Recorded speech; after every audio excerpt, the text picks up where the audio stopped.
Hello everyone. आज हम start कर रहे हैं केमिस्ट्री क्लास 9th के chapter number 1 matter in our surroundings के एमसीक्यू क्वेश्चंस। ये चैप्टर ऑलरेडी कंप्लीट हो चुका है, सो इसकी प्लेलिस्ट भी बन चुकी है, तो वो आप जाके देख सकते हैं।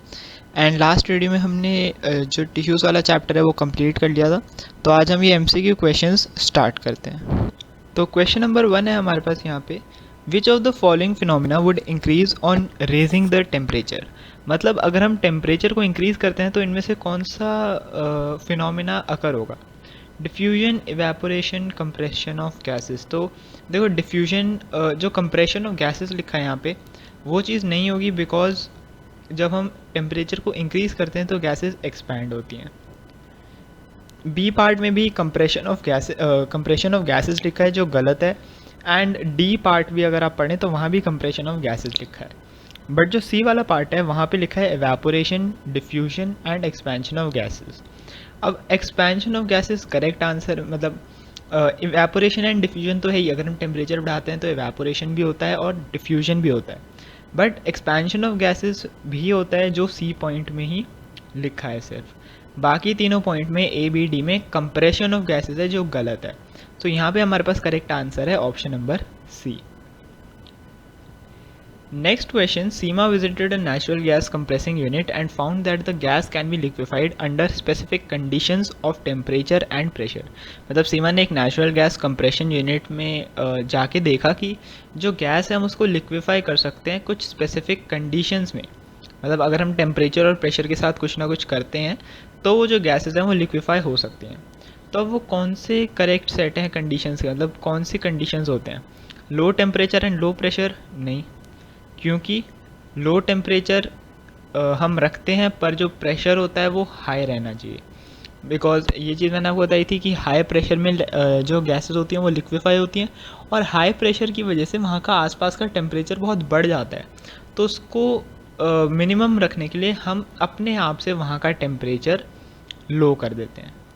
सो यहाँ पे हमारे पास करेक्ट ऑप्शन है low temperature and high pressure, option number C. Question number 3, the property of flow is unique to fluids. जो फ्लो करने की प्रॉपर्टी है वो फ्लूइड्स में आती है सिर्फ। Which one of the following statement is correct, only gases behave like fluids. नहीं, गैसेज और लिक्विड्स दोनों फ्लूइड्स की तरह बिहेव करती हैं। गैसेज एंड सॉलिड्स नहीं, सॉलिड्स जो होते हैं वो रिजिड होते हैं, वो फ्लूइड नहीं होते। Gases and liquids behave like fluids, ये वाला जो ऑप्शन है ये करेक्ट है, ऑप्शन नंबर सी, बिकॉज जो गैसेज होती हैं और जो लिक्विड्स होते हैं दोनों ही फ्लो करते हैं। They both act like fluids, वो दोनों फ्लो करते हैं, so they both are considered as fluids. D part गलत है, only liquids are fluids wrong answer है, गैसेस भी फ्लूइड्स होती हैं। Question number 4, during summer water kept in an earthen pot becomes cool because of the phenomena of. मतलब अगर हम यहाँ मतलब समर्स में अगर हम वाटर को रखते हैं किसी अर्दन पॉट में तो वो ठंडा हो जाता है, इसका क्या रीज़न है, बिकॉज द फिनोमिना ऑफ। तो ये यहाँ पे हमारा आंसर आएगा option number D, evaporation. Evaporation की वजह से क्या होता है, जो water droplets continuously earthen pot के बाहर आ रही हैं या जो सरफेस पे हैं उसके, वो इवेपोरेट होती हैं, और इवेपोरेट होने की वजह से जो अंदर का पानी है वो ठंडा हो जाता है। सो यहाँ पे हमारा करेक्ट ऑप्शन है option number D, evaporation. Next question देखते हैं। Question number 5. A few substances are arranged in their increasing order of forces of attraction between their particles. Which one of the following represents a correct arrangement? तो हमसे यहाँ पे बोला है कि हमें कुछ सब्सटेंस दे रखे हैं एक अरेंज्ड ऑर्डर में, और हमें ये बताना है कि इनमें से कौन सा ऑर्डर फोर्स ऑफ अट्रैक्शन को सही से डिफाइन कर रहा है in increasing order.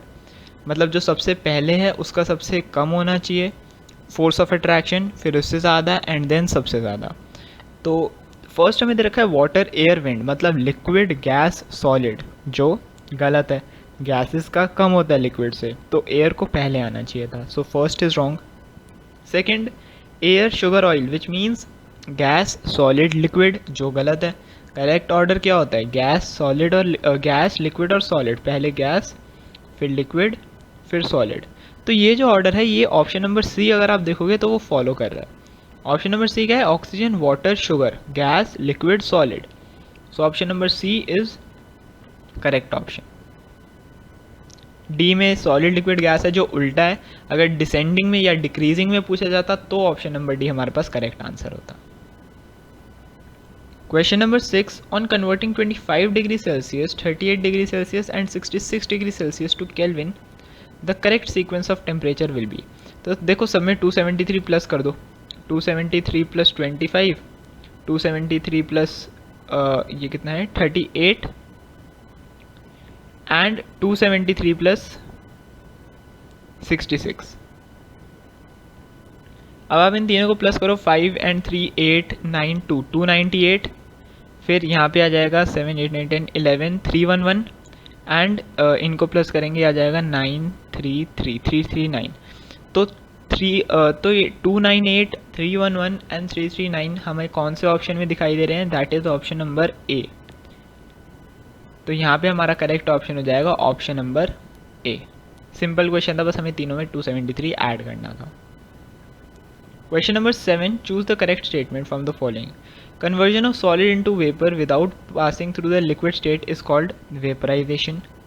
Conversion of vapour into solid without passing through the liquid state is called sublimation. ये वाला पॉइंट करेक्ट है।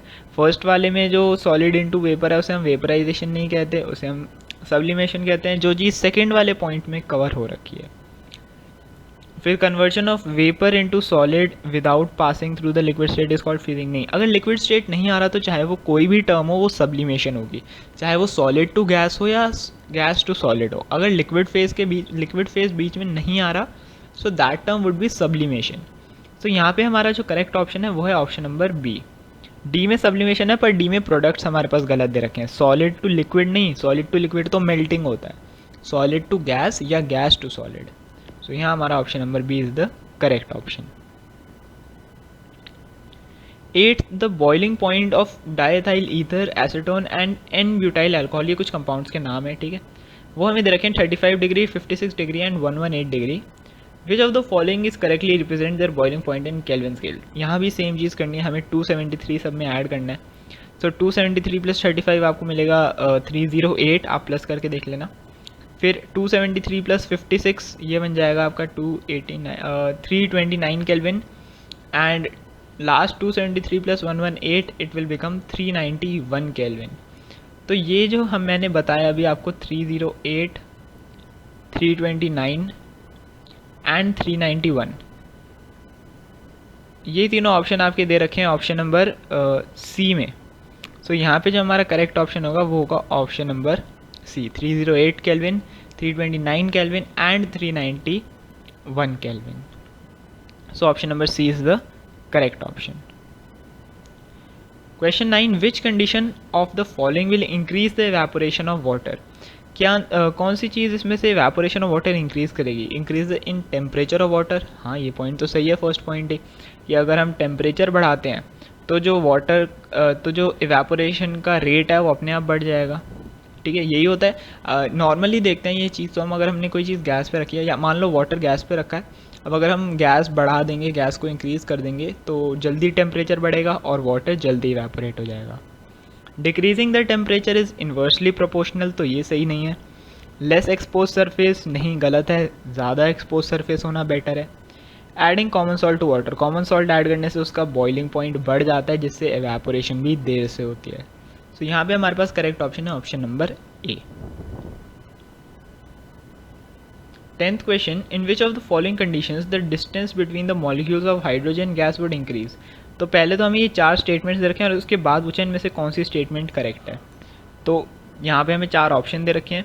फर्स्ट है increasing the pressure on hydrogen contained in a closed container. तो देखो हमसे बोला है कि अगर हम हाइड्रोजन से प्रेशर बढ़ाएंगे क्लोज्ड कंटेनर में तो मॉलिक्यूल्स का डिस्टेंस बढ़ेगा, जो चीज़ गलत है। प्रेशर बढ़ाने से जो उसके बीच में मॉलिक्यूल्स हैं उनका जो प्रेशर मतलब जो उनके बीच का डिस्टेंस है वो कम हो जाएगा। प्रेशर बढ़ाने से डिस्टेंस कम होता है। सो यहाँ पे ये वाला ऑप्शन तो गलत है। सेकंड वाला, मतलब मैं यहाँ पे क्रॉस आया हूँ ताकि बाद में कन्फ्यूजन ना हो, ये वाला गलत है। सेकंड वाला हमें बोला है some hydrogen gas leaking out of the container. ये वाला पॉइंट सही है, क्योंकि अगर गैस मतलब अगर हाइड्रोजन गैस बाहर लीक करेगी तो एटमॉस्फेयर में उसको ज़्यादा स्पेस मिलेगी उसके पार्टिकल्स को एक दूसरे से दूर दूर होने के लिए। सो सेकेंड वाला पॉइंट सही है, डिस्टेंस बढ़ जाएगा। Third, increasing the volume of the container. हाँ, अगर हम वॉल्यूम बढ़ा देते हैं तो जो हाइड्रोजन गैस के बीच के मॉलिक्यूल्स हैं वो अपने आप डिस्टेंस पे आ जाएंगे, तो ये भी सही है। बेसिकली हमसे क्वेश्चन में ये पूछा है कि इनमें से कौन से स्टेटमेंट में ऐसा होगा कि जो हाइड्रोजन के बीच में, हाइड्रोजन के एटम्स के बीच में जो डिस्टेंस है वो बढ़ सके। तो फर्स्ट नहीं होगा, सेकंड सही है, थर्ड सही है। फोर्थ देख लेते हैं, एडिंग मोर हाइड्रोजन गैस। नहीं, अगर हम ज़्यादा हाइड्रोजन गैस ऐड करेंगे तो जो उसके बीच में पार्टिकल्स हैं उनके बीच का डिस्टेंस कम होगा, क्योंकि ज़्यादा हाइड्रोजन गैस करने से उनके बीच में प्रेशर बढ़ेगा। देखो वॉल्यूम छोटी है, मतलब वॉल्यूम उतनी है जितनी है, और एटम्स हम ऐड कर रहे हैं तो हर एटम के बीच का डिस्टेंस कम हो जाएगा। So second and third are only correct. तो देख लेते हैं second and third option number C में कवर हो रहे हैं। So second and third is correct, option number C is correct. 11th question, the boiling point of water at sea level. Sea level पे boiling point कितना होता है water का? 0 degree Celsius? नहीं, वो तो फ्रीजिंग पॉइंट होता है। 273 kelvin, 273 kelvin and 0 degree Celsius is same, तो this is also not the correct answer. 373 kelvin, देखो 100 डिग्री सेल्सियस बॉइलिंग पॉइंट होता है ना वाटर का, उसमें 273 केल्विन ऐड कर दो, केल्विन में कन्वर्ट कर दो मतलब, तो 373 केल्विन बन जाएगा। तो ये वाला पॉइंट हमारा, ये वाला ऑप्शन हमारे पास सही है। 373 केल्विन मतलब 100 डिग्री सेल्सियस बॉइलिंग पॉइंट होता है। 273 डिग्री सेल्सियस नहीं होता, ये बहुत ज़्यादा हो जाएगा। ठीक है, 100 degree Celsius is correct answer. 12th question, which of the following has the strongest inter particle forces at room temperature. Room temperature पे सबसे ज़्यादा इंटर पार्टिकल फोर्स किस पे होंगी? Oxygen, water, bromine, iron. देखो सॉलिड में सबसे ज़्यादा होती है ना, यहाँ पे सॉलिड कौन सा है? Iron. So of course iron में सबसे ज़्यादा फोर्स ऑफ अट्रैक्शन होगी। ऑक्सीजन एज अ गैस उसमें नेग्लिजिबल होगी। वाटर इज़ लिक्विड, उसमें थोड़ी कम होगी। Bromine is again a gas, तो उसमें भी बहुत कम होगी फोर्स ऑफ अट्रैक्शन। स्ट्रॉन्गेस्ट होगी आयरन में। Force of attraction and inter particle force is one and the same thing. 13th question, which of the following condition is most favourable for converting a gas into a liquid. तो ये वाला option एक तरीके से repeat हो रहा है, जो उस ऊपर आया था वो CNG वाले में, यहाँ भी वही है कि गैस को लिक्विड में कन्वर्ट करने के लिए कौन सा कंडीशन ज़्यादा फेवरेबल है।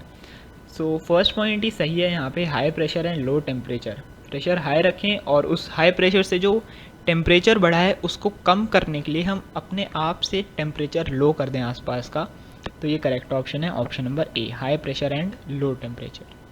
बाकी सारे गलत हैं। Last question, dry ice is. Dry ice क्या होता है? So dry ice is water in solid state. No, उसे तो हम सिर्फ आइस कहते हैं। सॉरी, मैं यहाँ पे क्रॉस की लगा रहा हूँ। वाटर इन गैसियस स्टेट, नहीं, उसको हम वाटर वेपर कहते हैं।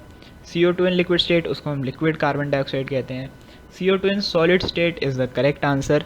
CO2 को जब हम सॉलिड में चेंज कर देते हैं विदाउट टर्निंग इनटू लिक्विड, तो वो होता है dry ice, that is a Sublime material.